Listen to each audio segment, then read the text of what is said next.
Why is it always your own people?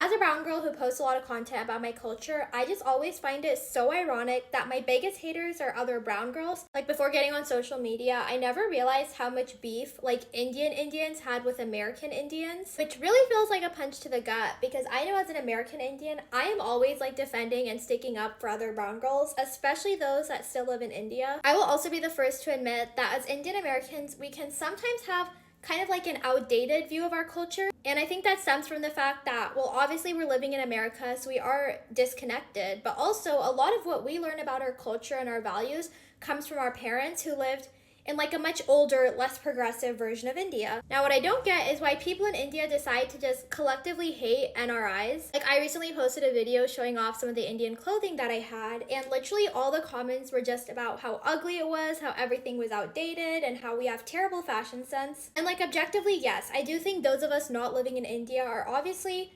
not going to be up to date on the latest trend. When it comes to Indian clothes specifically, I don't feel like they realize how hard it is to get Indian clothes here in the States. Of course it varies, but like where I live in Utah, we don't have a single Indian clothing store. Now there's like more options with online shopping and everything, but for the most part, all the Indian clothes I own are stuff that was actually purchased in India like years and years and years ago. Like literally one of the outfits I wore in that video was something that I've had since I was 13. I also feel like I get a lot of criticism whenever I talk about my experience being Indian American. There's almost this subtext of like, you're not Indian enough to be talking about this. I don't know, I just wanted to get some perspective on this. Like, have you also noticed this beef? And if there is this controversy, do y'all know like why it exists? Okay, that's everything for me. Bye!